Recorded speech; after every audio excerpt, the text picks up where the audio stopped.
Hi, my name is Andrea with Foodamentary Adventures in Food. In my household, there's me, my husband, and our adorable 3-year-old little boy.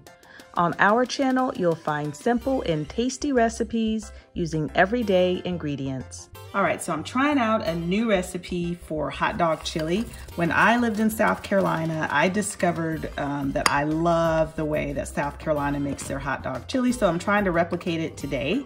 And of course, I'll leave the recipe in the description box. So in my pot here, I have 1.5 pounds of ground beef. I just added some onions. I'm adding a bunch of seasonings, including chili powder, onion powder. There's salt in there, pepper, all sorts of stuff. Now I'm adding in some ketchup, adding in some hot sauce. And what's really different about this recipe is that I'm actually gonna be boiling this ground beef and adding in some Worcestershire sauce. Now I'm gonna add in my water. And I'm gonna bring this to a rapid boil. And once it comes to a rapid boil, I'm gonna lower the heat and just let it simmer away. All right, so the meat mixture has come to a rapid boil. I just reduced the heat to a simmer, and the directions say to let this liquid just cook out. You're gonna reduce the liquid all the way, so I'll be back. Okay, so the meat has been cooking away for about an hour, and most of that water has cooked all the way out, and this is the texture of the meat right now. And so now what I'm doing is adding in 2 tablespoons of tomato paste. And I'm just gonna give it a good stir, incorporate it, and then it'll be ready for our grilled hot dogs. All right, so I've got everything all plated up. So we are using these hot dogs from the freezer, Nathan's hot dogs that I got on clearance. You get 14 hot dogs for $5.49. I couldn't beat that deal. And then we're also having some Guy's green onion potato chips, and these are very good too. So this is Howard's plate. And I will say that hot dog chili is very, very good. So after I simmered it down, I felt like it needed a little something. So I did sprinkle in probably about 1.5 teaspoons of beef bouillon, and that really kind of kicked it up a notch. But this flavor is phenomenal. I really like it a lot. Let's see, we got cheese on there as well, and then the chips. And then this is my plate. I just have 1 chili cheese dog with chips as well. So this is what we are having for dinner tonight, and we will see y'all next time. Hey guys, so Howard and I are out to lunch. We are trying out a new Jamaican restaurant, and so this is Howard's plate. He got oxtail, cabbage, and rice and peas. And this is my plate. I got jerk chicken, cabbage, and rice and peas, and then it comes with a side of, is mine gravy or just? Mine is sauce, and then yours is gravy, just right? Gravy. Which is same gravy right over there. All right, so this is what we're having for lunch, and we will see y'all later. So for dinner tonight, we are having Aldi crispy pan pizza. This is a seasonal item. It's not something that's out year round, but these pizzas are really good. They kind of remind me of the DiGiorno or the Motor City pizza. Used to get a better deal probably a year or so ago. Used to get 2 pizzas for $9.99. Now you just get 1 pizza and it's $6.99.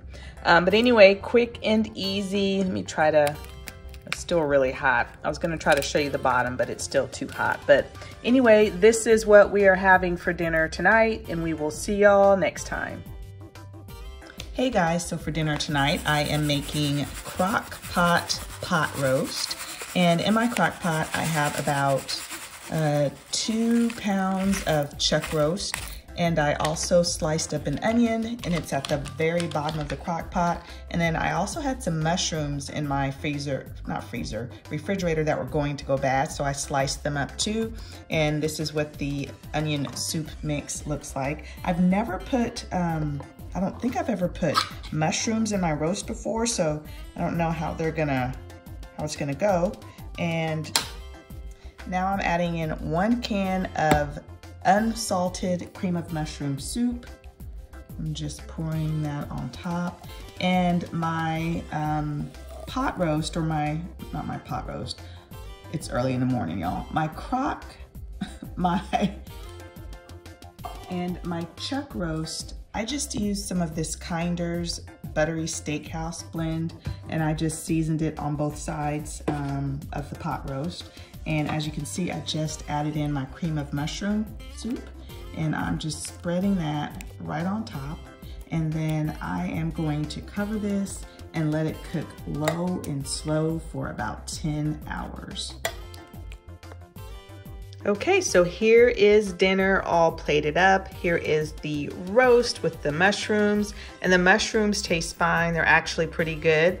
I don't think I would add them to roast again in the crock pot because mushrooms have a lot of water, and I feel like it made like the broth super watery. So let me show you, and it's normally not this watery. Of course, I could have thickened it up with some cornstarch, but I didn't. But I think all of that water came from the mushrooms. So even though they have a good flavor and they have a good texture, I wouldn't add it again. And I'm just serving the roast with some jasmine rice, my doctored up macaroni and cheese, which I've shared before on our channel. It's just a box of regular old macaroni and cheese with the cheese sauce. And then I add in about a 1/4 of a cup of sour cream, and then as much cheddar cheese as you want in it, and then on top, and then I bake it for about 20 minutes. And then I'm serving it also with some sauteed green beans. So this is what we are having for dinner tonight, and we will see y'all next time. So I am trying out a new recipe for dinner tonight. There is a recipe that's been floating around on Facebook that I saved, and I've been wanting to try it for a while. It calls for a pound of shrimp, and I think you're supposed to have the shell on, but of course mine is raw, peeled, and deveined. And you're supposed to put it in a baking sheet with a whole stick of butter, Italian dressing, and also a lemon. I'm gonna make some modifications. I am probably gonna use about 1/2 a stick of butter, the Italian dressing, and my shrimp, and I'm just gonna saute it in a pan, and then I'm gonna make some rice, and then I'm going to saute some fresh broccoli with these veggie sprinkles. Okay, so I wanted to show you all the shrimp cooking away in the pan. I decided to add some minced garlic to it, so that's what you see in there. I think 1/2 a stick of butter was plenty, and it is, I did use unsalted butter, but it really has a good flavor. This would be good if you cooked up some angel hair pasta and threw it in there, or some thin spaghetti, but I'm gonna be serving mine over rice. So let me get everything all plated up, and I'll show you the finished plate. Okay, so here is everything all plated up. This is really, really good. I'm sure you guys are gonna be seeing a lot of this meal in the upcoming months because it was so easy to throw together, lots of flavor. And as I mentioned earlier, just serving it with some jasmine rice and some stir-fried broccoli. So this is what we're having for dinner tonight, and we will see y'all next time. Hey guys, so we are at Chili. We had to run some errands this evening, so we're eating out. This is Howard's plate. He got the Cajun chicken pasta. Cajun chicken pasta, and it comes with some garlic bread. And then I got a 1/2 a rack of ribs with dry rub seasoning, corn as a side of barbecue sauce, and then their macaroni and cheese is a new menu item. And this is our little picky eater, Harrison. Harrison, say hi. Say hi. And he's having his own little thing. So he said yay. So this is what we're having for dinner tonight, and we will see y'all next time.